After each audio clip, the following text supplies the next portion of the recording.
Bem-vindos a mais um episódio do Podsolos, o podcast da GoGenetics sobre a microbiologia do solo. Eu sou a Amanda, vocês já me conhecem, e hoje a conversa aqui é muito especial.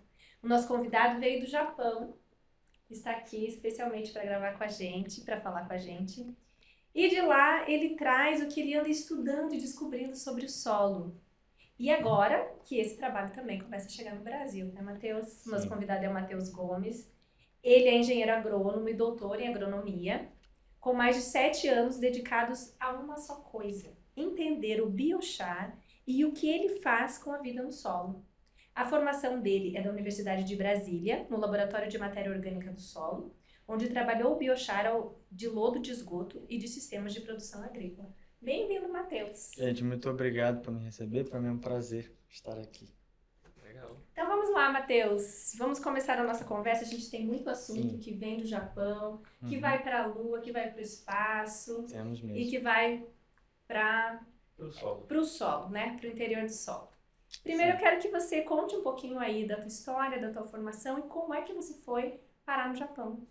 Com certeza, vou tentar ser breve, porque senão a história é longa. Não, vamos lá, a gente quer saber.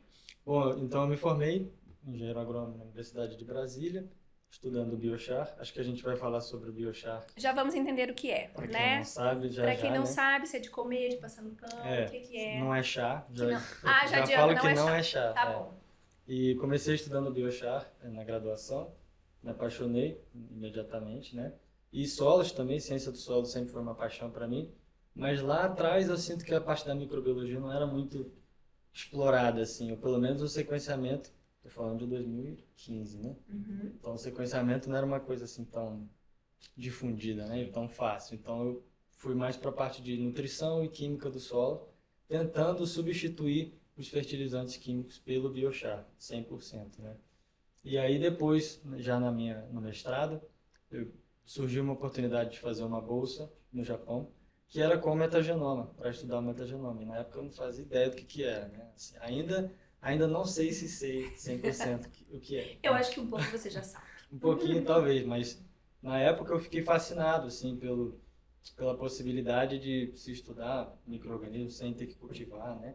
E aí eu pensei, eu acho que eu vou fugir um pouco da química, porque eu sinto que essa linha aqui é o futuro, né? Foi o que eu pensei assim, foi uma intuição, na verdade, porque eu nem sabia o que era, né? E aí consegui a bolsa, fiz o mestrado e como a gente trabalhava com fruteira, né, lá no Japão, 2 anos, que é o do mestrado e nada é a mesma coisa, né? Então aí eu falei, vou fazer o doutorado, já estamos aqui, né?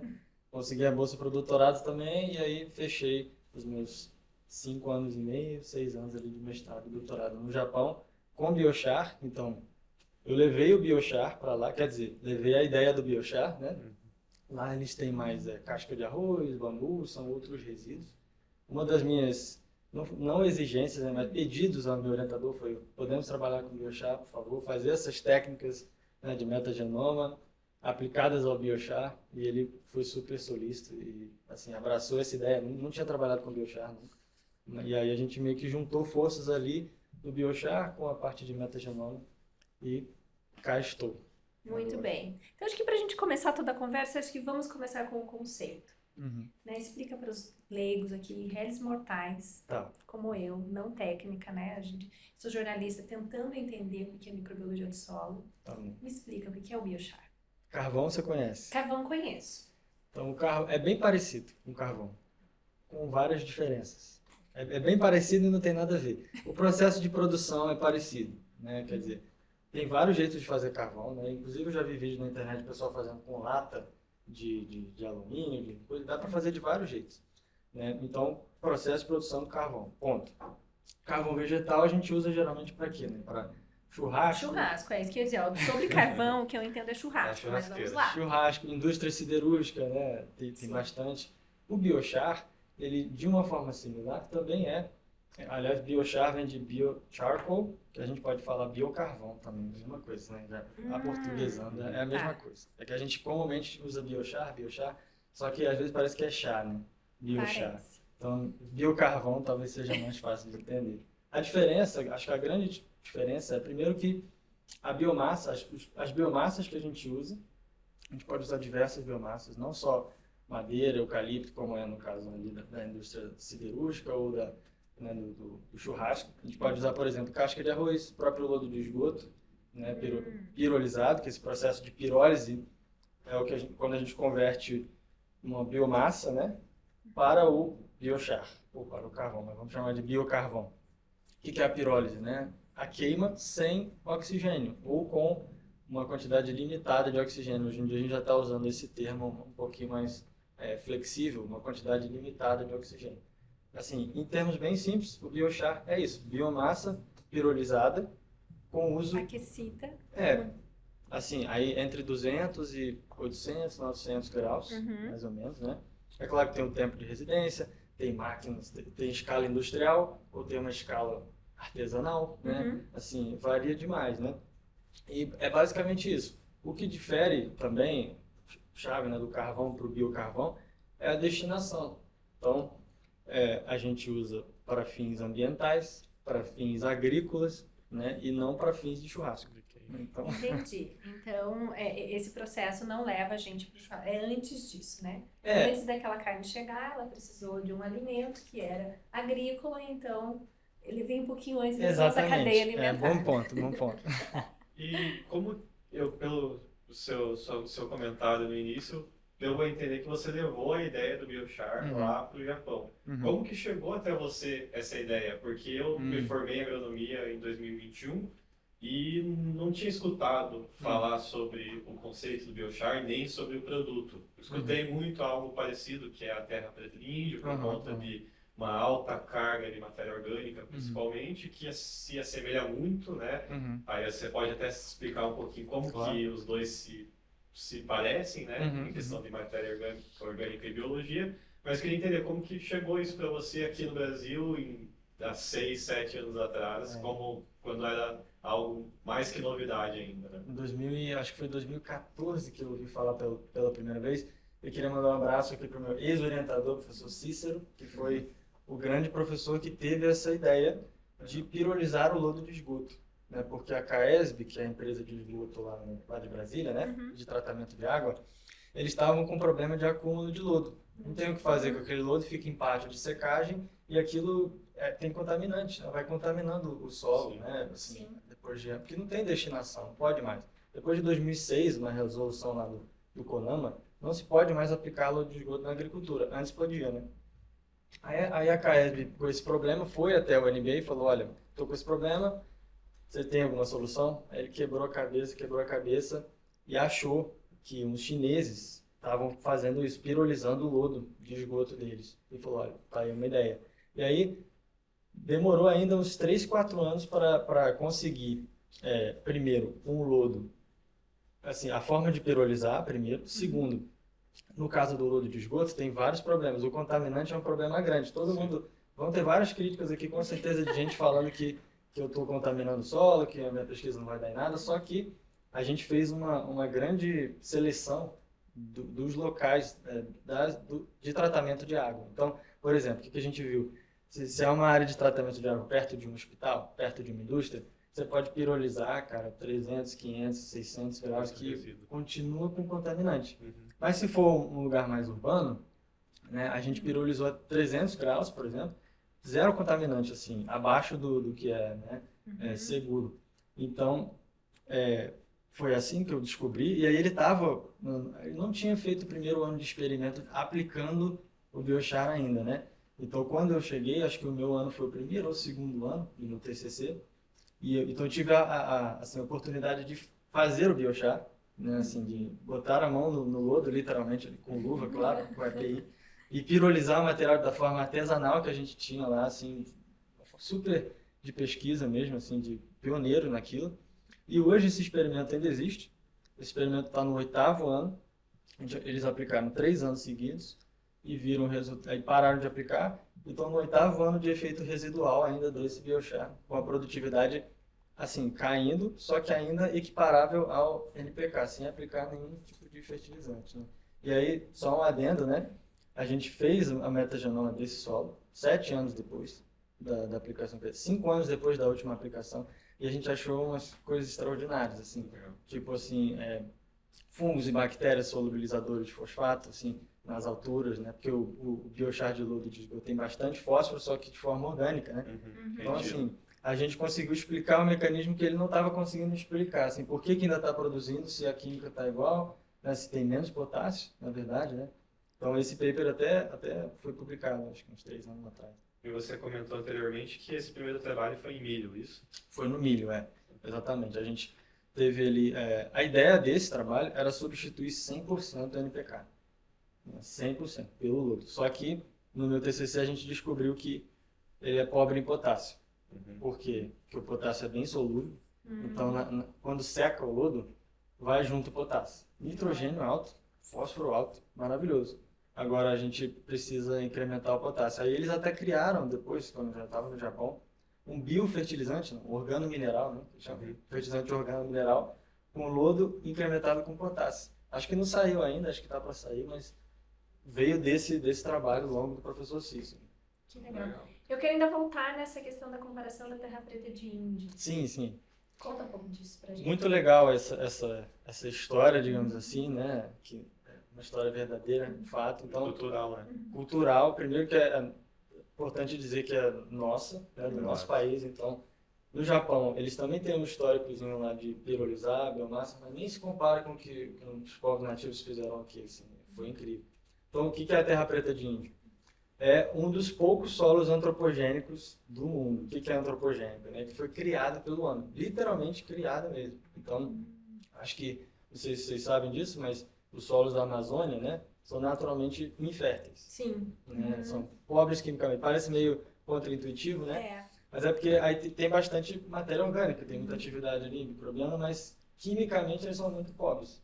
E aí, aí eu não vou saber a data, mas assim... Não tem muito Em 1970, assim, muito antes, teve um pesquisador antropólogo que ele encontrou manchas ali na Amazônia de solos pretos, assim, preto. E o solo da Amazônia é amarelado, avermelhado, um latossolo, né? Ele falou, nossa, que curioso isso aqui. Né? E ele já queria chamar ali de uma coisa diferente aquele solo, né? Aí o Lehmann, que é o cara do biochar, né? Quem conhece sabe, o Johannes Lehmann, é um cara que é professor hoje na Universidade de, não lembro, mas é nos Estados Unidos. Mas é nos Estados Unidos, o cara ainda fala sobre biochar, ainda dá aula sobre biochar. Um cara assim, que é mais voltado para o carbono no solo, carbono orgânico, ele manja muito disso. Então ele foi lá, assim, inspirado por esse outro pesquisador lá atrás, que não tem nada a ver com agronomia, é antropologia, né? Então ele não soube, assim, né, definir muito bem. E ele foi lá e viu e começou a fazer testes. Na época eles até sequenciaram, eu acho que era pirossequenciamento, na época nem era Illumina, nada assim, era um negócio bem velho mesmo. E aí ele viu que o teor de carbono orgânico, lá nas alturas, assim, completamente diferente do solo nativo, e eles cavando 30 metros, 40 metros, 50 metros, era tudo preto ainda, preto. O que eles descobriram que era? Né? Uma técnica que os povos nativos faziam, que em inglês chama slash and char. Não sei como é que fala em português, mas basicamente assim, os restos de vegetais, ossos, cerâmica, eles queimavam, né, aquilo e enterravam, jogavam a terra por cima. Então lembra que eu te falei que a pirólise é sem oxigênio ou com oxigênio limitado? Então aquilo continuava queimando, só que abafado, né? Sem pouco oxigênio. E o próprio fogo consome o oxigênio. Né? Então eles faziam um biochar ali. Sem saber. Sem saber, só que aí vem a polêmica, né? Por muito tempo a gente achava que era sem saber. Aí, recentemente, saiu um trabalho da USP, acho que foi 2024, onde que eles fizeram entrevistas com os povos nativos, né? E eles têm palavras para essa, né? Na língua deles, para esse método, já é bem difundido no cultura para eles, é óbvio, assim, você pega lá, você queima e fica fértil a terra. Então, assim, já está sendo sugerido que foi proposital. Talvez a primeira vez não, né? Mas assim, empiricamente, eles viram que ali nasce mais e continuaram fazendo. Mas basicamente isso, eles enterravam, né? E aí iam fazendo isso. Antigamente, de novo, 4.000 anos. Começou com 2.000 anos. Eles estão fazendo isso há 2.000 anos. Aí eles vão cavando. 4.000 anos. 5.000 anos. Hoje já está no 9.000 anos. Né? Então, por isso que essa camada vai até 50, 60 metros, né? Assim, às vezes. E aí, por conta desse método de slash and char, o Johannes Lehmann sugeriu o termo biochar, né? Biocharcoal, né? O biocarvão. Foi assim que nasceu o biochar, né? Que legal. Então temos uma origem bem Bem brasileiro. brasileira. 100% brasileiro, cara. Isso é incrível. Temos muitas soluções aqui dentro. Demais, né? E os povos antigos, a gente tem muita coisa para aprender com isso. Muita coisa. E me fala um pouquinho, então, como é que você levou essa ideia, e agora mais brasileira do que nunca, né? Esse processo para o Japão e como que isso começou a se desenvolver lá. E agora entrando um pouquinho aí na história da Toei. Sim, então, eu cheguei lá sem saber se ia ter biochar para trabalhar lá, né? Assim, eu até pensei, eu vou fazer, do jeito que der eu faço. Chegando lá, eu vi que tem produto comercial de... aí eles não chamam de biocarvão, eles chamam de carvão. Só que, pela aquela definição que eu te falei, né, da destinação e tudo mais, a gente chama de biocarvão. A gente encontrou lá na loja de produtos agropecuários, né, saco de carvão, de bambu e de casca de arroz. Aí eu já fiquei animado, falei, vamos usar esses dois aqui, que são as duas fontes ali, né, que a gente tem. São duas fontes bem diferentes, a gente vai ter um contraste legal. E aí o meu orientador, né, o professor André, também ficou super animado. E a gente começou a pesquisar, ver se tinha alguém fazendo. Né? Tem alguém fazendo isso? Porque biochar, essencialmente, é carbono. Né? Quando você faz esse processo da pirólise, o que acontece? A maioria dos compostos é volatilizado, vai embora, evapora. O carbono é um dos mais difíceis de ser volatilizado. Então ele concentra e ele fica numa forma extremamente estável, né? Que a gente chama de recalcitrante. É um termo meio complexo, mas tem o carbono lábil e o carbono recalcitrante. O lábil é o que a gente consegue liberar rápido no solo. E o recalcitrante é o que fica, assim, mais de 100 anos no solo. Né? É o que faz a terra preta de indígena ainda estar fértil. Exatamente. Essa é a chave do negócio. A recalcitrância desse carbono. Então, a gente pensou, bom, se é carbono, o carbono é o que para os micro-organismos? Comida. Você vai dar comida. O que acontece se você joga pão no lago, né? Vem todo mundo. Né? Assim, claro, quem é maior às vezes consegue comer mais, então, mas todo mundo come um pouquinho ali, né? Então, a gente pensou inicialmente que a gente vai aumentar a diversidade microbiana, por exemplo, a gente vai aumentar, no geral, vai aumentar ali. A gente não pensou que ia mudar o balanço. E o que a gente viu foi exatamente o contrário. O que é que vocês viram? A gente viu que, em termos bem básicos, que a gente usou um campo de fruticultura, há 27 anos, sei lá, o pomar estabilizado, sem Pomar do desenvolvimento. quê? De ameixa japonesa. Ameixa japonesa. Conhece? Não. Não conheço. Já tomou licor de ameixa? Acho que já. Então, é para isso que serve só. Só. Porque é muito ruim de comer, É? sério. Muito, muito ruim. Aí a pessoa faz licor, faz vinho. Né? É ruim por conta da fruta ou por conta do sabor? A fruta, primeiro que a fruta é desse tamanho. Tá. Segundo que você come, assim, Então é os dois. muito ruim. É bem ruim. E é bem comum lá, assim, da coisa da cultura japonesa, chama umeshu, esse licor de ameixa. O nome da planta é ume, o nome da fruta. Né?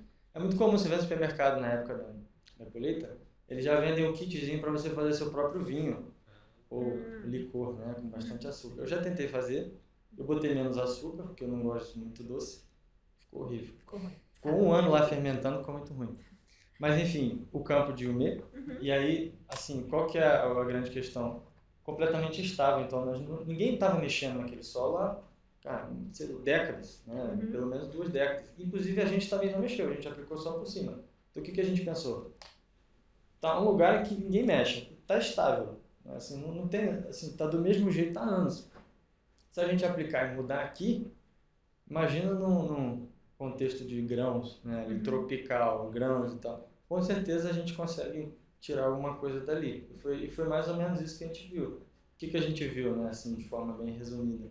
Que existem, você deve saber, tem milhares de grupos de bactérias, né, até e fungo. Então, quando a gente faz a análise da Gossolis, por exemplo, vem separado por função, basicamente, né, siderófilos, micorrizas, etc. Então, tem vários.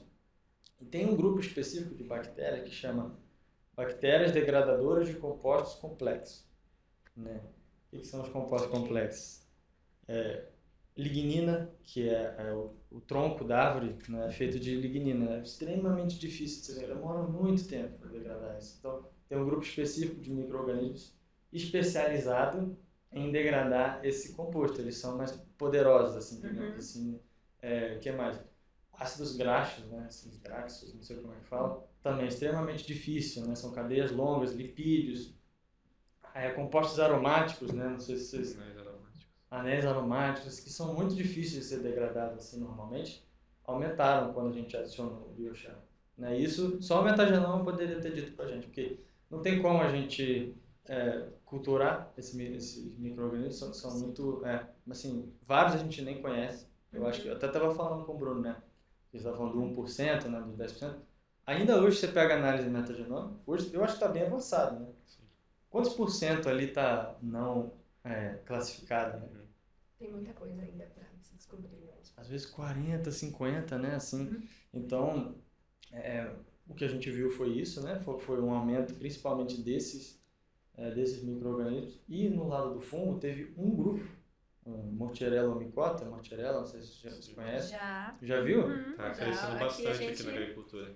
Tá sendo um micro-organismo. O pessoal aplica? Tá fazendo produto de Mortierella? Sim. Ainda não. Já tá em pesquisa. Já tá em pesquisa. Sim. Sério? Tá sendo muito eficiente, solubilização de fósforo. É fantástico, é um Sim. fungo fantástico. Ele tem, assim, nem sei quantas coisas eles fazem. É um fungo que ele... Não consigo pensar em uma função ruim para ele, talvez tenha, né? Porque o ruim e bom é nossa... Depende da espécie que vai trabalhar. Depende da espécie, da nossa visão, né? Para ele, né?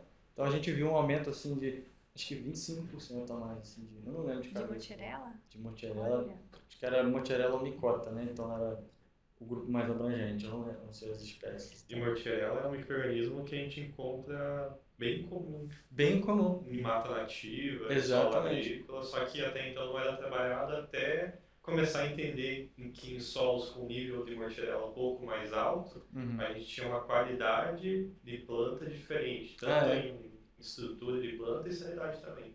Que interessante, isso é recente. De uns anos pra cá. Caramba, então, um micro-organismo que eu saiba não é culturável. Né? Não. Então, e é extremamente importante. Sim. Né? Então a gente viu esse aumento. E isso a gente atribuiu a essa... Lembra que eu falei do recalcitrante? Né? Vou fazer outro paralelo aqui. Agricultura orgânica e agricultura convencional. Não sou advogado de nenhuma. Mas para nível científico, tá? Se você... Vamos fazer uma analogia com o corpo humano, tá? Ao invés de você comer arroz, feijão, salada, batata, você toma uma pílula que já tem todos os nutrientes que você precisa. Você engole aquela pílula. Sim. Você faz isso durante toda a sua vida. Quando você comer um feijão com arroz, o que vai acontecer? Não vai conseguir digerir, né? Não, você morre já. Porque assim, a sua flora intestinal está pouco desenvolvida. Você não está alimentando a sua flora intestinal. E eu gosto muito de fazer essa analogia da flora intestinal com a flora do solo. Porque tem muito a ver com digestão, né? Ali as bactérias, os fungos, enfim. Se você tem uma microbiota ali bem desenvolvida, você tem uma maior capacidade de mineralizar os nutrientes orgânicos, principalmente nitrogênio, fósforo, né? Então isso é muito importante, né? Então, fazendo um paralelo com o orgânico e com o químico, uma pessoa que não aplica nada, nem cobertura de solo, só adubo químico, 30, 40, 50 anos, né? Aí, em algum momento, vai acontecer aquilo que a gente estava falando. Vai ter um talhão, um igual ao outro, onde um vai produzir mais e o outro vai produzir menos, com a mesma química do solo, mesmo manejo, mesma variedade, mesmo cultivar tudo. E a chave está no intestino do solo, no solo ali, né? Que é o intestino, entendeu? Ou então, mesmo que você não veja uma grande diferença, o que a gente vem percebendo é que quem mantém uma agricultura muito tradicional nesse formato, ele vem percebendo uma baixa de produtividade, mas não aquilo que é uma quebra de safra. Ano a ano, um pouquinho menos. Ano a ano, um pouquinho, ele vai aceitando isso. Então, alguns anos atrás, o efeito era esse, agora ele tem que fazer um investimento maior para conseguir chegar naqueles níveis, ou mesmo fazendo um grande investimento em fertilidade ou em defesa do solo ali, porque fica muito suscetível a pragas, Uhum. ele não alcança mais. E ele vê um teto chegar. Isso que eu ia comentar, que hoje não é nem a questão de diminuir, talvez, tanto a produtividade, mas tá com a produtividade estagnada Ah, e achar que aquilo é maravilhoso. Eu estava até conversando ontem com um evento que eu estava, que tem alguns produtores aqui na região do Paraná que quando colhem 70 sacas por hectare, acho que estão estourando, acho que foi a melhor produtividade e tudo mais. Mas eles não entendem que o potencial do solo dele é de 100, 120 sacas por hectare. Então essa estagnização, essa produtividade estagnada de muito e muito tempo que foi descendo, vamos dizer assim, goela abaixo e foi aceitado. entendi. E esses produtores, né, que estão, eles vêm, tipo assim, se ele vê que a produtividade caiu um pouco ou está estagnada, ele vem aplicando mais, ele acha que mais Mais comprimido. mais comprimido, fungicida. mais fungicida, essa Mais adubo. uma dúvida que eu tinha, porque daí isso na verdade é um tiro no pé. Exatamente. Exatamente. E a gente vem percebendo esse movimento, né? Dessa agricultura que acho que por vários motivos, né? Acho que uma nova visão de sustentabilidade do ponto de vista de preciso sustentar o meu negócio, olhando para o solo, né? E vem a sucessão, né? Vem a sucessão de filhos ou, né, seja de outras pessoas que vêm com outras informações. Também eu acho que a velocidade da informação hoje é muito diferente de 20 anos atrás. Com certeza. E que ele começa a se perguntar, né? Será que o solo está entregando tudo ou será que eu preciso investir tanto para colher nesse formato? Ou existem outros caminhos, existem novas tecnologias e que a gente fala tanto em inovação e quando você vem com essa fala até da Terra Preta de Índia, a gente vê que, na verdade, é um retorno. Sim. Exatamente um retorno. Quando a gente diz, os solos, a plataforma, a gente não quer uma inovação, uma coisa nova. A novidade é você ver. O micro-organismo está ali desde sempre. Sim. O sistema, as funções, o que ele entrega ou não entrega, isso vai interferir e está interferido desde sempre, vai interferir queira ele saber ou não saber. E eu acho que o que você está nos explicando e trazendo esse conceito do biochar é esse retorno. Né? A gente pensa tanto em inovação, mas no fundo é você voltar para a origem e entender o que o solo precisa, né? Como ele é e quais as funções, quem que você precisa chamar ali quando você coloca um produto como esse que você está escrevendo pra gente. Exatamente. E o Bruno falou antes também, qual que é o ápice da eficiência? É o solo nativo, é a natureza, né? É o ápice. Então, quanto mais a gente tenta copiar o que a gente já está ali, né? E os povos nativos faziam isso. Eles não tinham nenhuma intenção de, assim, quanto mais próximo à natureza ou quanto mais integrado aquilo ali, né? No nosso caso, assim, é claro que a escala é muito maior, né? Não dá pra gente ter floresta, mas dá pra gente aprender com aquilo ali. Quais são os parâmetros que são importantes para se obter o que a gente precisa, né? Então a gente voltar às nossas origens e olhar para o que a gente já tem. É muito curioso isso, porque às vezes a gente fica um pouco com o nariz empinado, achando que, né, não, mas, como é que fala? Foi há muito tempo atrás, eles não sabiam o que eles estavam fazendo, né?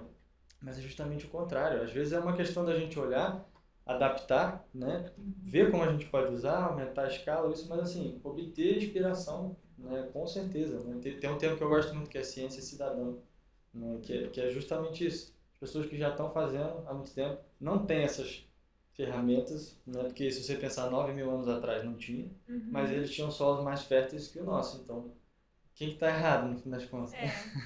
E também é um ponto, né? A gente estava falando no início sobre, por exemplo, a mata nativa e a própria, né, a Amazônia, que não é um solo fértil para agricultura, agricultável, vamos dizer assim, porque a gente precisa de uma outra condição. Eu acho que a gente precisa olhar para uma floresta ou para todo o sistema natural pelo equilíbrio. Ele precisa, né? Então, a mata nativa, ela se sustenta naquele formato. Como que a gente torna um solo agricultável, que você vai colocar uma semente esperando um retorno, como que a gente equilibra esse solo, né? Esse processo, o que ele precisa? Então, eu queria que você falasse um pouco do que o biochar traz, o que os estudos trazem para esse equilíbrio da microbiota. Antes de falar do biochar sobre esse assunto, eu acho que tem um exemplo muito bom de um paper que a gente publicou, acho que tem uns 2 ou 3 anos, não lembro mais, no nosso laboratório aqui. Além da parte do metagenoma, a gente também fazia análise enzimática. Uhum. A gente tinha um portfólio lá de... Quando eu cheguei eram 4 ou 5 enzimas. Quando eu saí já eram 9 ou 10 enzimas, porque quanto mais enzimas você tem, você consegue calcular um índice que é a atividade enzimática total, né? Esse era o nosso objetivo. O que significa atividade enzimática? É um índice, o pessoal fala que é um índice biológico, eu acho que é mais um índice bioquímico, né? Porque Com certeza. Uhum. quem produz as enzimas são os micro-organismos, né? Então, passa pelo bio, mas é uma coisa química, então bioquímico, né, para mim, na minha cabeça. Mas enfim, tem gente que fala que é biológico. Então, a gente pegou três tipos de área, tá? Nativo, né? Orgânico e convencional. Aí eram pomares de castanha portuguesa. Vocês conhecem castanha portuguesa? Um castanheiro, bem parecido. Pegamos vários pomares pela região de Kyoto ali, né? Que a minha faculdade ficava na cidade de Kyoto. Só que Kyoto também é uma província, né? Então a gente foi norte, leste, oeste, né? Onde tem regiões produtoras ali de castanha portuguesa. É bem popular a castanha portuguesa no Japão. A gente foi em vários lugares, vários de orgânico, vários convencional e vários no meio do mato. Assim, a gente pegava no meio do mato mesmo. E fizemos essa análise enzimática. Primeiro a análise enzimática, depois a gente fez o metagenoma, né? Uhum. O que aconteceu? A atividade enzimática do selvagem, né? No nativo, extremamente alta. A mais alta dos três, de longe. Por quê? Porque não tem nenhum input externo. Não tem nada, você não coloca nada. Então, ele, é como você falou, ele depende dele mesmo. Entendeu? Então... Uma questão de sobrevivência. Exatamente. Se ele não tiver enzima, se ele não consegue solubilizar nada. Entendeu? Porque ele tem que, assim, aproveitar tudo, assim, um pouquinho. E o convencional foi o com menor atividade enzimática total. O orgânico estava no meio ali. Né? Que é aquilo que a gente estava falando. A gente está colocando prato de arroz, feijão, salada, coisas variadas, diferentes, que precisam de uma atividade microbiana para serem ali metabolizadas, né? Enquanto que o químico é a pílula. E a gente viu isso assim na prática, assim, sem viés nenhum, porque a gente não tem, não é um laboratório de agricultura orgânica, não tem nada. A gente só queria ver mesmo. O sistema mesmo. Exatamente, fazer, porque a nossa ideia, né? Lá no Japão, existe um estilo de agricultura que chama murin. Não é murin, não. É murin do japonês, que é sem produto, sem nada. Que é, literalmente, não aplica nada. Não aplica nada, plantam...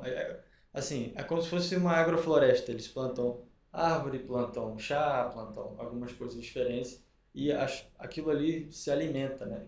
Claro que não é latossolo, e não é neossolo, nada assim. É um solo vulcânico já que tem uma certa ali, um pH 7, alguma coisa assim, entendeu? Bastante fósforo. Bastante fósforo, cálcio, magnésio, que é tudo que a gente não tem.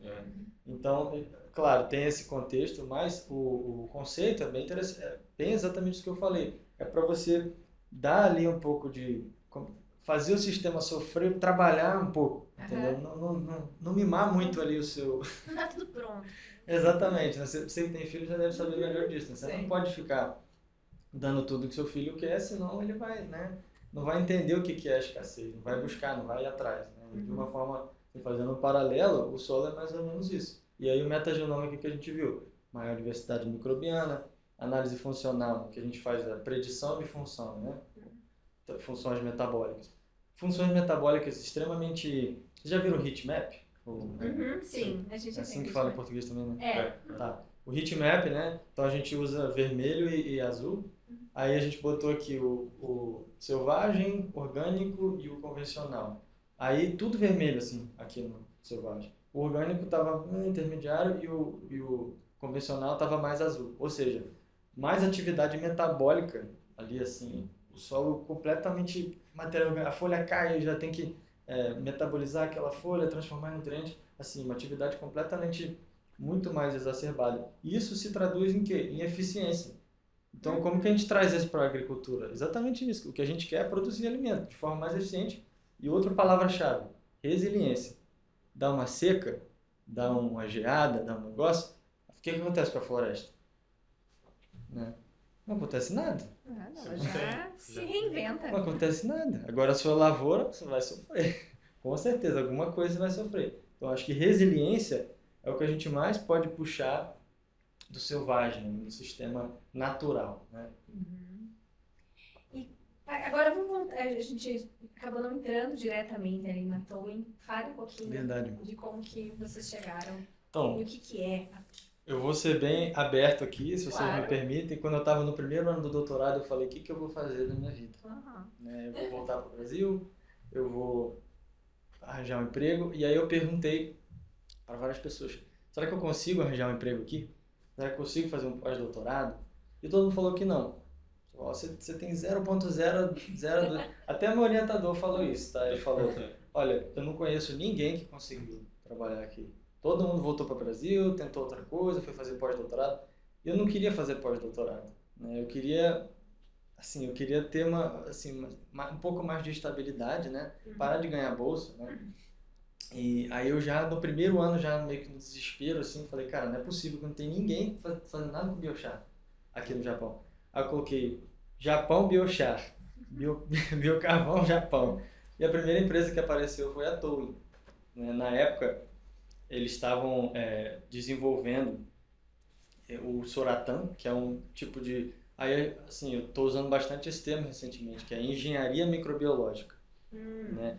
E mais ainda, uma outra camada desse termo a gente pode fazer engenharia microbiológica limpa, né, no laboratório, pipeta e tal, ou a gente pode fazer uma engenharia microbiológica suja, né, entre aspas, que não precisa de laboratório, a gente pega do solo, a gente pega fontes diferentes, de lugares diferentes, a gente alimenta as fontes, e a parte da engenharia vem da gente direcionar para funções que a gente quer, né? Então eles já tinha o Soratan, que é um biochar engenheirado, né, que a gente chama, é um biochar inoculado, imobilizado com uma comunidade microbiana específica para uma função específica. Então, Eles escolheram ali as comunidades. exatamente, usando o metagenoma. Que legal. Né? Então, quando eu li isso, eu falei, isso é exatamente o que eu estou fazendo. Eu estou fazendo, né, microbioma e biochar. Eles estão fazendo a mesma coisa, então casou. Aí eu mandei uma mensagem, né, no site, falei, olha, me contratem, por favor. Ninguém me respondeu. Ninguém me respondeu. 4 meses. Você é uma mata nativa, você tinha que se virar. Eu tinha que me virar. Eu estava sofrendo ali, né? Não podia ficar mimado ali. Mandei e-mail, ninguém respondeu. Aí deu 4, 5 meses. Eu recebo uma mensagem no LinkedIn falando, você tem interesse em trabalhar com a gente? Aí eu pensei, eles devem ter lido meu e-mail. Nem sabiam que o meu e-mail existia, foi uma outra fonte. E aí o meu orientador, que foi ele foi numa feira, não, como é que fala? Um congresso, onde eles estavam apresentando, ele viu, ele falou, eu acho que isso aqui casa com o que o Matheus quer. Aí ele explicou quem eu era e tal, eles entraram em contato comigo pelo LinkedIn, pelo outro cara, e depois eles leram meu e-mail. Então foram 3 para não ter erro. De algum jeito eu vou entrar. Mas era para ser também. Era para ser. E aí a gente conversou, eu expliquei, eu entendi melhor o que eles faziam. Aí eu fiquei mais fascinado ainda, porque eles pegaram uma coisa que eu já conhecia, que era o biochar, e me apresentaram um mundo novo, assim, eu não sabia que a gente podia fazer uma engenharia suja, né, assim, fazer uma coisa tão específica, só que de forma, sem precisar ir lá no laboratório inocular. A gente está falando não estou falando de uma estirpe, eu estou falando de 1.200, 2.000, 3.000 espécies inoculadas ali no biochar. E não qualquer espécie, a espécie que a gente quer esse grupo. Direcionando aqui. essa matéria. Eu falei assim, nossa, isso aqui é loucura, assim. E aí, acabou que a gente casou bem, eu entrei na hora certa porque eles estavam bem querendo vir para o Brasil. Eles tinham ganhado um edital para um acelerador de startup do governo japonês que queria fazer projeto aqui com pastagem degradada. E eu sou o quê? Brasileiro, né? Então eu falei, me bota nesse projeto e, além de ser brasileiro, eu nasci em Brasília. Então eu me formei em Brasília, onde tem bastante pastagem degradada. O meu experimento do milho era num lugar que era pastagem degradada antes, a gente converteu para milho. Então eu falei, cara, eu acho que eu sou a pessoa certa para fazer essa ponte aqui entre Brasil e Japão. E isso começou, acho que 2 anos e meio atrás, e estamos aí. aqui agora. Então, me conta um pouquinho desses estudos, desses experimentos que vocês estão tropicalizando, né? Sim. Essa a palavra, como é que vocês estão trazendo o que já está desenvolvido lá aqui para o Brasil? Isso é um tema muito bom, né? Porque a agricultura, no geral, assim, começou sem ser algo tropical, né? A gente, lá atrás, a gente copiava o que fazia na Europa, o que se fazia em outros lugares. A gente não pensava muito no ambiente tropical e como que a gente vai adaptar para o ambiente nosso, né? Aí tecnologias como plantio direto, por exemplo, que é um manejo que é bem tropical, assim, eu acho que é algo bem tropicalizado. Trouxeram esse conceito de tropicalização da agricultura, que hoje ainda é algo que, ao meu ver, é separado. A agricultura, né, subtropical, enfim, e a agricultura tropical são duas coisas bem diferentes. A gente não pode, assim, pegar necessariamente fazer essa troca, né? E no caso do Soratan, que é esse biochar engenheirado, que a gente chama, a gente tem o japonês. E o conceito da Toei é circularidade primeiro, então, vamos para o Brasil. Nada do Japão, só a tecnologia. Então, a tecnologia que hoje é patenteada, né, é o modo de fazer.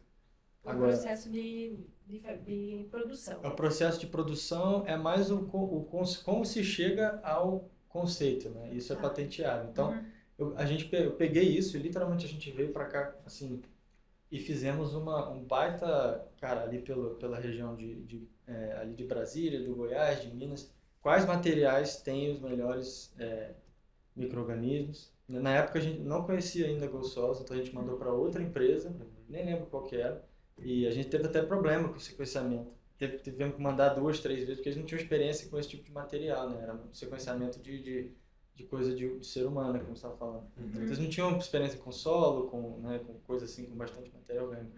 A gente pegou vários materiais, a gente selecionou vários, a gente foi vendo metagenoma de todos, assim, um por um, né? E a gente tem uma base de dados grande lá na Toei, já que a gente já sabe mais ou menos quais grupos vão levar a quais resultados do Soratan, né? Para o solo, a gente está alimentando essa base de dados, ainda com os efeitos no solo e na planta.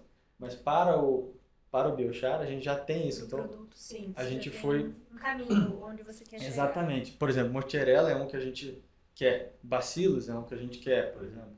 Tem vários, são muitos, mas alguns indicadores assim, esse material aqui é bom porque tem tal micro-organismo, né?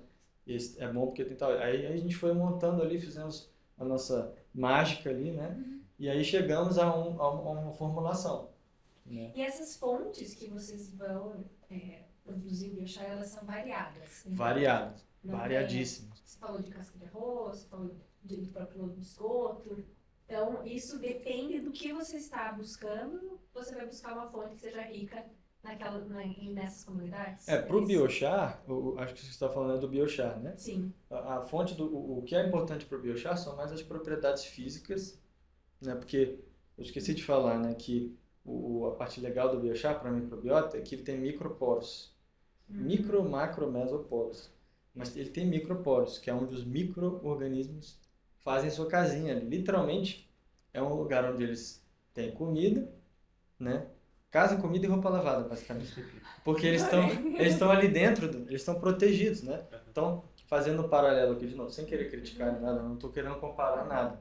Mas se você aplica um bacilos ali líquido, ele não tem proteção. Então, vai embora com vento, nem chega no solo, né? Ou chega no solo, está exposto, né? Aos outros micro-organismos, as intempéries e tal. Dentro do biochar, ele está protegido.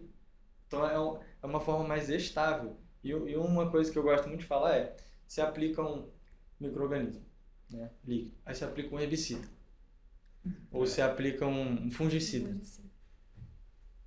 Né? Agora, dentro do biochar, ele está bem mais protegido a esses outros, né, que, assim, idealmente não aplicaria, mas a gente sabe que é necessário em vários, né, tem como, né? Então, ele fica protegidinho ali, e tem o carbono, lembra que eu te falei do carbono? O carbono está ali, ele fica ali dentro, pegando aquele carbono, crescendo mais, faz ali faz um filhinho, 2, daqui a pouco faz uma colônia, daqui a pouco faz uma cidade, né, e daqui a pouco tem uma metrópole ali, né, assim, de novo, no nosso caso, com funções específicas. Então vai ser uma cidade de engenheiros, Eu acho que o Dr. Tiago Falava isso. falava isso, que não adianta você ter só engenheiro numa cidade, só ter uma função, você precisa de uma diversidade, né?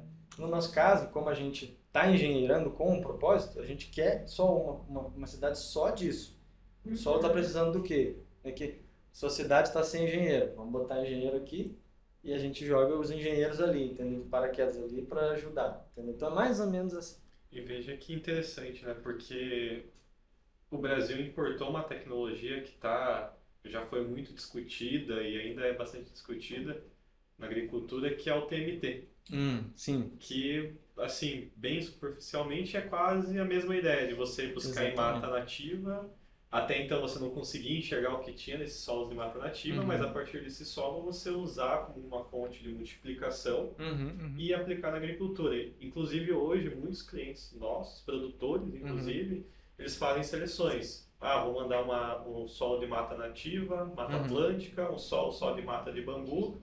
Vou ver qual que tem uma melhor comunidade para, a partir desse entendimento, eu fazer a multiplicação e aplicar na minha E vocês agricultura. têm clientes que aplicam o TMT e fizeram o antes e o depois da aplicação e vocês veem diferença? Sim. Que tipo de diferença vocês veem? A gente entregou um resultado, inclusive essa semana, que você consegue aumentar a biodiversidade geral. Só que você não consegue, por enquanto, focar em grupos específicos somente, porque você pega aquele solo de uma mata nativa que é rica em vários micro-organismos e não tem um grupo específico agrícola, e você multiplica ele e leva para o solo. Então você acaba multiplicando muitos micro-organismos que às vezes não impactam diretamente uma lavoura, mas você acaba levando uma biodiversidade mais alta para aquele solo. E a maior preocupação desses produtores, inclusive, é não levar nenhum tipo de patógeno, né? Então a gente já encontra Bradyrhizobia, que não é um patógeno, mas é um micro-organismo benéfico para uma soja, por exemplo, para um feijão, mas também a gente encontra muita fusariose em um solo de mata nativa. E eles estão partindo desse princípio de começar a entender o que tem nesse inóculo primário, que é um solo de mata nativa, para saber se é confiável e é seguro para multiplicar e levar isso para a agricultura. Lógico que ainda tem muita discussão, tem os que são a favor, tem os que são contra, mas é uma tecnologia muito semelhante que veio do Celso Tomita, se eu não me engano, tanto que o TMT é o sobrenome dele, né? Que veio lá do Japão e trouxe para o Brasil. E hoje tem outras receitas, ingredientes que são utilizados. Né? É muito interessante a tecnologia. A gente viu lá em Rio Verde. Lá é muito forte nisso. O pessoal fazendo assim, eu achei bem legal. Agora, interessante a questão que você falou, eu tenho uma pergunta, que é, você tem algum caso, algum cliente seu que aplicou, né? Aí fez o antes e o depois, não sei, um mês depois, e depois ficou um tempo sem aplicar e fez a análise de novo, não? Não, a gente ainda está iniciando esse trabalho com esse tipo de produto. Tanto que no ano passado, no ano passado não, mas na safra ali de 24 e 25 de soja, que começou a ter uma demanda mais alta disso. Principalmente do produto em si, análise do produto em si antes de aplicar. Na primeira, segunda batelada, para fazer os ajustes necessários e levar um produto com maior qualidade. E a gente foi entendendo por que eles estavam fazendo isso. Que só chegava um produto, quero saber a composição desse produto, a gente entregava. E a partir do entendimento, a gente foi começando a entender, a gente precisa também olhar para o solo da mata antes desse produtor, desse consultor começar a multiplicar. Aí eles começaram a fazer isso. E agora a gente está justamente nessa etapa de validar esse produto no campo. Tanto que esse resultado que a gente entregou essa semana, eu acho que é um dos únicos, se não o único, que já conseguiu fazer a análise do solo da mata, do produto e antes e depois da aplicação. Isso é muito legal. E uma curiosidade que eu tenho é o que acontece, que a gente estava falando com o Dr. Alex, que é um parceiro nosso também e colega, que para muitos bioestimulantes, né, não sei se entra nessa categoria, talvez não, eles estão vendo, né, lá, no caso da fazenda de café lá, eles veem assim, aplica o bioestimulante, aí dentro de 3 meses muda a microbiota, aí depois começa a voltar a estabilizar, devagar. Então eu tenho curiosidade de saber assim, depois de 3 meses, o que acontece, se ela volta pro padrão ou se ela continua, né? Então essa é uma curiosidade que eu tenho. Acho que a gente não tem um trabalho concreto ainda, mas é algo que a gente pode levar para Pois Tem alguns estudos que até a gente, né, passou um tempo aí com estudos e consultoria com o professor Rodrigo Mendes, entendendo, né, esse comportamento da microbiota, de fato, ela vai se modificando, ela é dinâmica, Sim, né? sim. Então, a partir do momento antes do plantio, ela tem ali uma estabilidade, tem uma comunidade muito quietinha, entrou a semente, o cenário muda, a raiz começa a se desenvolver, vai atraindo, vai recrutando, vai trazendo gente para perto. Eu imagino muito assim, né, os amigueiros, né, vai chegando, colocou um pedacinho de alguma coisa, chega muita gente em volta, né. E depois ela volta a se estabilizar, então faz o que tem que fazer, né, alimenta ali a raiz com o que precisa, ajuda a raiz com o que precisa, e a coisa vai se acalmando depois, mas essa estrutura ela pode ser modificada ou não, melhorada ou não, empobrecida ou não, a cada safra. Né? Então, vamos dizer assim, a população normal daquele solo, ela pode melhorar ou piorar. Né? Claro que quando a planta entra, o cenário modifica. Mas as estruturas, a gente usava muito essa analogia né, das cidades, porque que é o melhor cenário. Né? A gente precisa de uma população equilibrada. O solo sem nenhuma planta, ela precisa estar equilibrada. Agora, você vê um grande Copa do Mundo, né? Você chega numa cidade, você tem jogo da Copa, a tua população, ela muda completamente. Então, ela não é um parâmetro real. E é só um momento, né? É um momento. Exatamente, é um retrato ali, uma foto. É só uma foto. Então, por isso que cada momento, por exemplo, da metagenômica, ela vai te dar um resultado. Sim, sim. Né? E não é nem questão de consistência, é questão de tempo. Mesmo, e a né? biologia não tá nem aí pro seu tempo. Não. Tá acontecendo aqui em tempo real. A gente não consegue combinar com os micro-organismos, né? Não tem como, infelizmente. E eu vou além ainda. A gente estava até falando com esse mesmo doutor Alex, que é especialista também em microbiologia. Choveu um pouco a mais. Mesma época, mesmo ano, mesmo tudo. Choveu um pouco a mais ali, a umidade um pouco maior, vai favorecer um grupo maior de fungos ali. Cara, não tem como. É muito dinâmico. E aí que tá a beleza também. Também acho. Você falou em fungos, queria que você falasse um pouquinho desse grupo, né? De como que vocês visualizam as funções, os problemas e os benefícios dos fungos. Então, acho que eu vou começar puxando o gancho ali do que o Bruno falou do fusário, né? Para dar um exemplo, né? Só voltando a dizer que o que a gente fala que é bom ou ruim é nosso. Por exemplo, o fusário é um patógeno. Existem patógenos ali, mas ele também, o grande grupo é solubilizador de fosfato. Né? Então, o que vai ditar que, se ele faz isso, se ele está solubilizando o fosfato ou se ele está sendo um patógeno? Né? Muitas vezes ele está fazendo os dois ao mesmo tempo, né? Mas o que vai ditar se ele está sendo bom ou ruim para a gente? Né? E até tem uma análise de vocês que eu acho bem interessante, que é a análise de risco de doença. Né? Que muita gente, se pegar só ali a análise, né, e ver fungos patogênicos alto, ou fusário mais alto, mais baixo, fala, nossa, meu solo tá ruim, piorou. Não é assim que funciona. Não é uma medida direta, né? Não.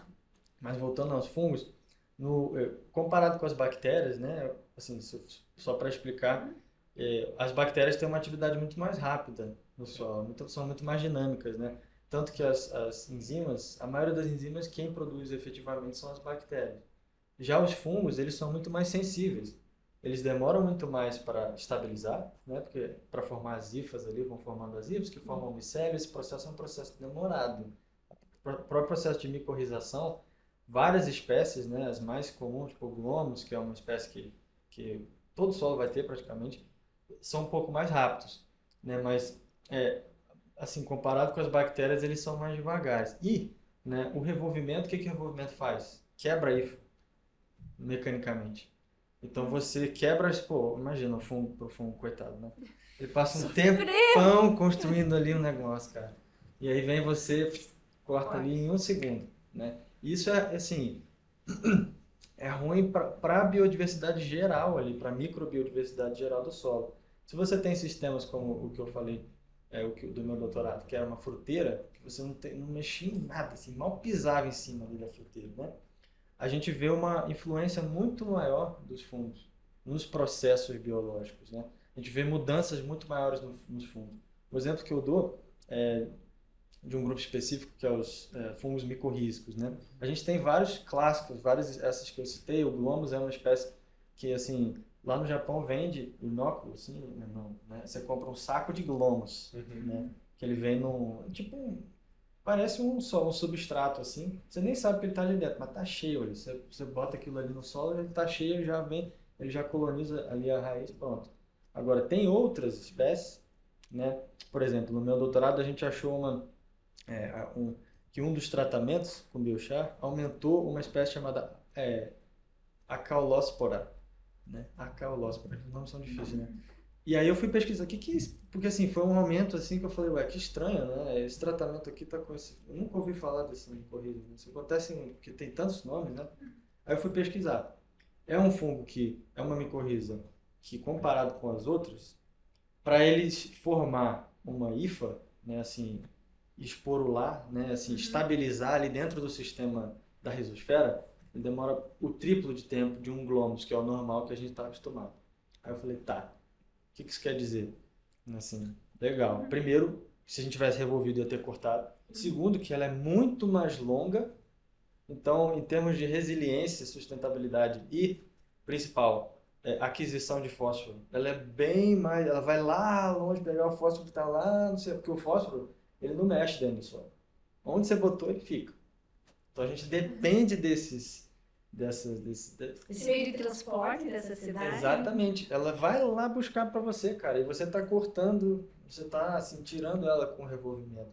Então, assim, só para fechar a parte dos fungos, comparado com as bactérias, às vezes a gente, em curto período de tempo, a gente vê mais diferença nas bactérias, né? Então, se a gente quer ver um efeito de tratamento ali em 1, 2 meses, a gente às vezes olha mais para a bactéria. Só que, por exemplo, para um sistema de plantio direto, vale muito a pena olhar para o fungo, por exemplo, entendeu? Porque você não tem revolvimento, ele pode estar te dando benefícios ali muito mais resilientes do que o da bactéria e muito mais estáveis, né? Então, estáveis a essas mudanças que a gente estava falando também, né? Mas estáveis às mudanças climáticas, por exemplo.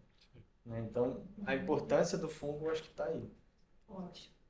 Eu queria então que agora você fosse para uma parte mais prática do que vocês estão fazendo no Brasil, em que ponto né, os estudos estão e quais serão os próximos passos. Com certeza. Ó, primeiro, gostaria de começar dizendo que a gente é uma startup também, então a gente participou de um edital de seleção do governo japonês. O Brasil está com um projeto agora que chama Caminho Verde, vocês já ouviram falar? Não escutei ainda. É para recuperar 10 milhões de hectares de pastagem degradada até 2040 talvez? Eu acho que é 50. 50, né? Isso. 10 milhões de hectares. Então eles estão com esse projeto. Todas as várias Embrapas envolvidas, tudo envolvido. E o Japão, através de um braço do governo japonês que chama JICA, né? O JICA, a pessoa chama, que é Japan International Cooperation Agency, Agência de Cooperação Internacional Japonesa. Eles abriram um edital para seleção de tecnologias japonesas relacionadas ao agro, né? Agrotechs ali, que tem o propósito de trazer essas tecnologias para cá, para o Brasil, e ajudar a recuperar essas pastagens degradadas. Então tem todo um ecossistema de investimento que eles estão ainda ajeitando, talvez para começar em 2027, onde o produtor vai ter acesso a um crédito, né, para utilizar essas tecnologias com esse objetivo de recuperar essas pastagens degradadas. Então, o nosso foco em termos de grandes culturas agora, né, está mais voltado a gente pegar a nossa tecnologia que tem um potencial grande para esse objetivo. Por quê? Lembra que eu te falei do espaço? Estava te falando do espaço, né? Conta um pouquinho sobre sobre espaço. isso. Então, né? tem super relação com isso, porque a Towing começou como vamos criar uma tecnologia para viabilizar o plantio no espaço. Né? Então, Marte e Lua, principalmente, porque são os solos que você consegue comprar, né, comercialmente. Né? Você consegue comprar solo de Marte e solo da Lua. Claro, não é solo, mas é imitado. Ali, né? Só que qual que é o lance? Não tem nenhuma atividade biológica, porque não tem vida, é só mineral. Então, eles falaram, a gente precisa colocar a comunidade microbiana dentro desse solo. Como é que a gente vai fazer isso? Vamos utilizar um veículo. Qual o veículo? Testaram vários. Turfa, um monte. Qual foi o melhor? Biochar. E no começo acho que foram uns 18 tipos diferentes de biochar, biomassas diferentes. Desde folha de de milho, até bagaço de cana, até casca de arroz.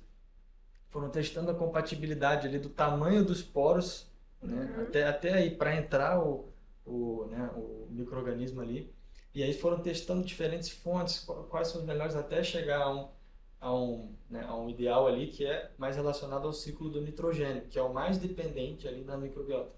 Sem micro-organismo praticamente nada acontece.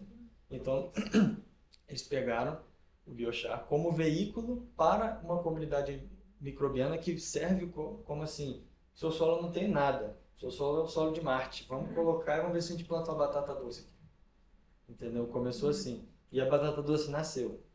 Né? Aí foram melhorando. Ainda existe, mas como eu te falei, é meio secreto esse experimento. Nem sei se poderia estar falando isso.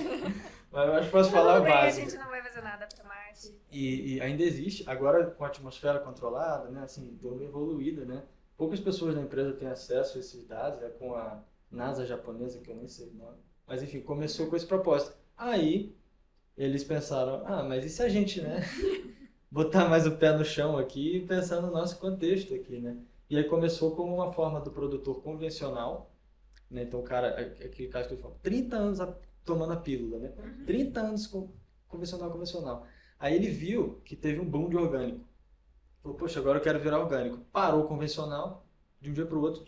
Falou, vou colocar agora só esterco de galinha aqui. Cara, a produtividade lá embaixo. Falei, pô, mas eu estou botando a mesma quantidade de nitrogênio, estou botando a mesma quantidade de fósforo, só que via orgânica agora. E o solo dele não tem nada, não está nada preparado. Quer dizer, eles estão lá, mas eles estão dormindo, eles não estão preparados. Aí veio esse biochar com essa comunidade microbiana já adaptada, já preparada, engenheirada ali para mineralizar esse nitrogênio orgânico, coloca ali no solo, coloca os estercos junto. E aí vê a produtividade. Aí eles se surpreenderam no começo, porque a produtividade aumentava. Você tem um convencional, era maior que o convencional, em vários casos, principalmente hortaliça. Aí começaram a desenvolver, isso foi mais ou menos 6 anos atrás, 7. Aí a gente tem casos, por exemplo, um que eu gosto muito de contar, que no Japão, eles plantam mais em estufa, né? Principalmente quando for hortaliça, e são sacos de solo.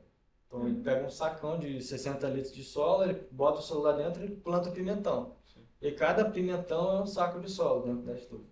Aí o que acontece? Todo ano, ou ele tem que trocar o solo, ou ele tem que fazer solarização. Sabe o que é solarização? Não. Basicamente você pega um plástico preto e bota no sol. Aí aquilo vai esquentar o solo tanto que vai matar tudo.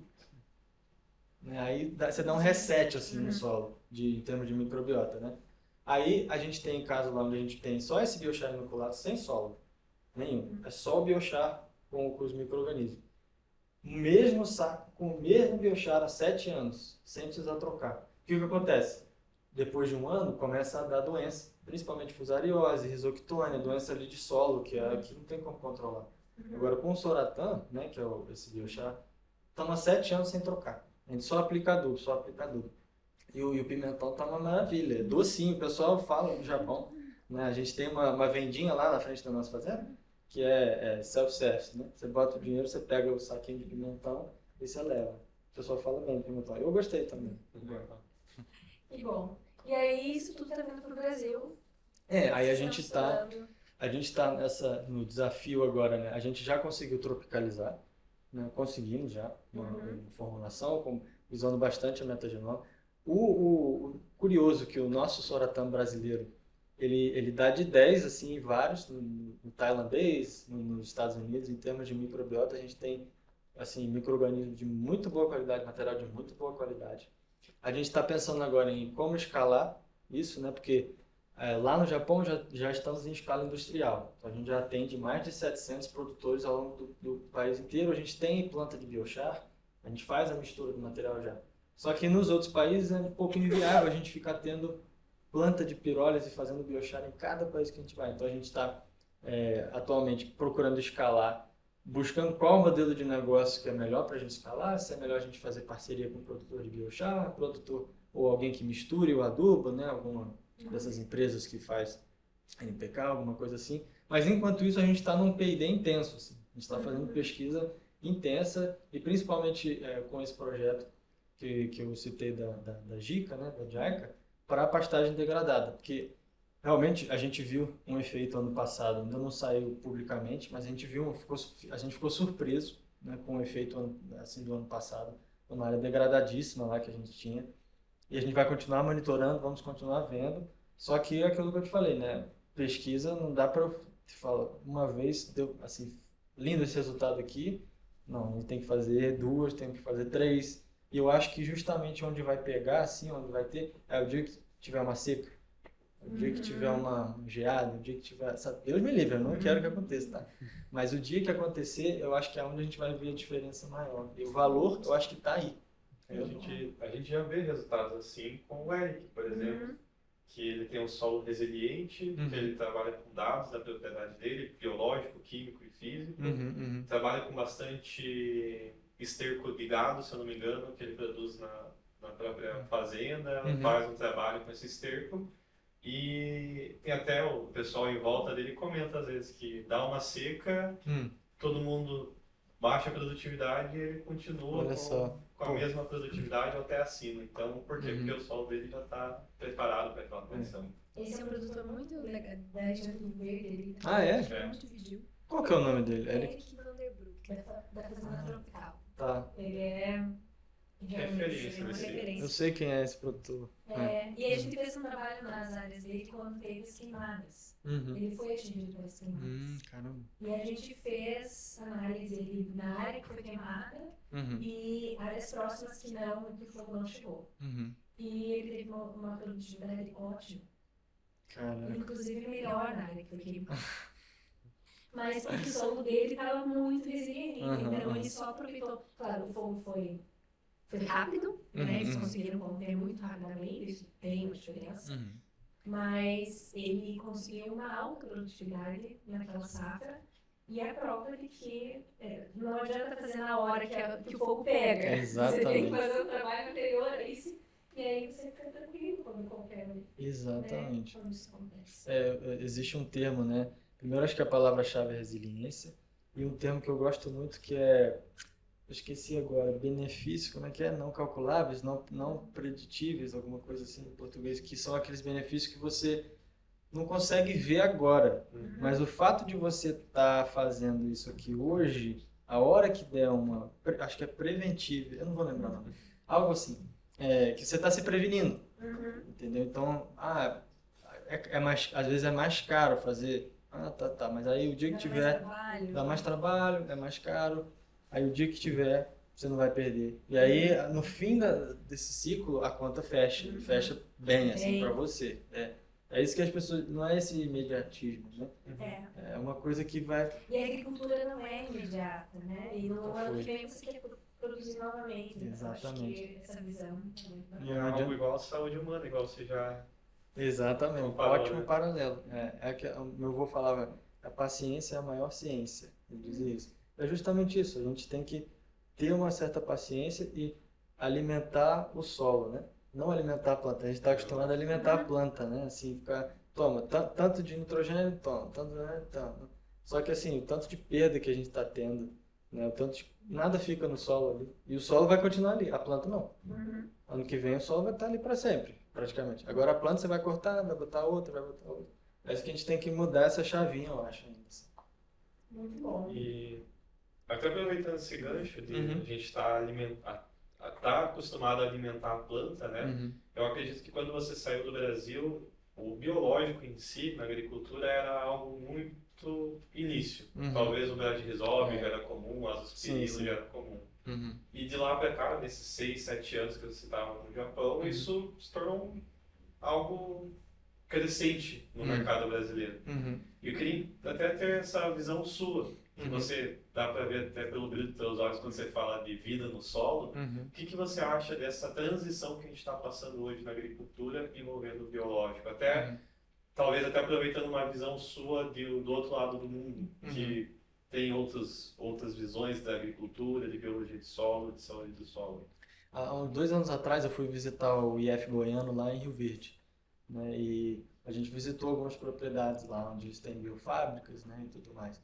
E o que se falou lá foi agricultura regenerativa em escala, né, que é algo que só tem no Brasil, eu acho, né? Mas E eu acho que essa transição é necessária, né, do químico para o biológico, apesar de que eu acho que é meio estranho a gente separar, né, porque, enfim, tudo é químico, né? Sim. Mas assim, o convencional do que do regenerativo, digamos assim. E uma frase que eles falaram lá é a gente pensar em processo e não em produto. A gente começar a pensar em processo e não em produto. E aí eu vou aproveitar para fazer uma crítica aqui, uma provocação. À Né? vontade. É assim, eu acho que o solo existe uma comunidade ali. Né? Agora, voltando para a cidade, paralelo da cidade, né? Existe uma comunidade, uma cidade ali. Cada um com sua função. Né? Acho que a gente ainda está com a mentalidade de produto. Por quê? A gente vê uma função ali, a gente vê uma estirpe, uma cepa, além de espécie, um só, a gente aplica aquilo e acha que aquilo vai ser o que vai deixar, vai ser a resiliência final. Né? Sendo que tem várias coisas, vários problemas que eu te falei, por exemplo, você aplica, na própria aplicação líquida ali, você já perde um monte. Chega aquilo ali no solo, quantos, a cidade inteira ali, né? Imagina alguém chegando do interior indo para a cidade grande, fica perdido ali, né? Só tem ele ali. Então eu acho que a gente tem que começar, eles falaram muito isso, né? Mas vários deles têm biofábrica e ainda pensam, ao meu ver, como produto, no biológico como um produto, né? Literalmente, uma cepa, uma estirpe é um produto. Agora, se a gente for para a visão macro de processo, se você for pensar assim, um micro-organismo não vai resolver o problema do seu solo. Mesmo que seja um biocontrole. Ainda assim, estou com fusariose, vou aplicar um biocontrole. Nem sempre vai funcionar. Não é um produto. É um negócio biológico, entendeu? E é aquilo que eu falei, ele não está nem aí para você. Ele vai continuar fazendo as funções dele, ele vai continuar tendo o tempo dele. Não interessa se você gastou R$1.000, R$2.000 com um negócio que você, né, acha que vai funcionar. Mas o solo não é um produto, o micro-organismo não é um produto. A gente produtifica ele. A gente produtifica as estirpes e etc. Um ótimo exemplo é o rizóbio que você falou, né? A gente inocula ali e ele faz toda a diferença, né? Incrível, maravilhoso. Um caso isolado, que demorou, sei lá, 20, 30 anos. Nesses 6, 7 anos, quantos surgiram, né? Se for comparar. Né? Então, eu acho que falta essa... Uma visão mais ampla, né? Assim, a gente produtificou uma coisa que é, assim, não é um produto na minha visão. É um ser, entendeu? É uma vida ali, que faz parte de um todo muito mais importante. Então, acho que muito mais do que tentar aplicar um produto, né? A gente pensar na diversidade, né? Essa parte, por exemplo, o TMT, que é uma gama ali que tem, é uma comunidade inteira ali que tem, são várias funções metabólicas. Ah, seu solo está com pouco fósforo, vou aplicar um bacilo e vai resolver meu problema? Às vezes vai, às vezes não, entendeu? Às vezes não vai, não é uma solução mágica. É uma combinação de processos, né? Às vezes o produto faz parte dessa combinação de processos, mas ele não é um produto mágico, uma pílula, igual a gente estava falando, entendeu? E não é imediato também. Não é imediato, nunca é. Assim, a natureza, uma coisa, também outra crítica que eu tenho, às vezes esses vários investidores, né, eles querem um resultado rápido na sua lavoura, no seu experimento. Então assim, a gente vai aplicar isso aqui, em 4 meses a gente analisa a produtividade de uma árvore. O que é 4 meses para uma árvore? É 1 segundo para a gente. Sim. Então, mas a gente precisa de resultado agora. Mas a árvore não está nem aí para você, para o seu resultado. Ela vai seguir o ciclo dela normal. Mesma coisa no solo, ele está seguindo o ciclo, está fazendo os processos, independente se você está ali, se você não está ali. Então, a gente que tem que se adaptar a isso e não tentar ficar forçando ali, sabe? É isso que eu penso. Exatamente. Eu queria agora que você desse uma visão final aí para a gente encerrar a nossa conversa sobre a importância de olhar para essas comunidades, tanto nos produtos quanto para o solo. Como que você avalia a metagenomínica é hoje uma das principais ferramentas, mas também existem outras, mas não a ferramenta em si, mas a visão. Né? Como que você vê a agricultura a partir de agora que consegue olhar o que é invisível? Para o produtor, para as indústrias, para os agrônomos, para a pesquisa, o que isso muda na transição? Eu acho que uma das coisas principais, e partindo do ponto de pesquisa, né, talvez eu esteja enviesado, né, para a visão de pesquisa, é mecanismos. né? Às vezes a gente vê efeitos e assim, a gente não consegue explicar o mecanismo, né? A gente deu alguns exemplos aqui, volta ao exemplo do meu antigo orientador, onde ele, 5, 6 anos a produtividade se mantendo ali, crescendo só um pouco a química do solo igual, às vezes pior. Assim, ele não conseguia explicar esse mecanismo porque estava invisível.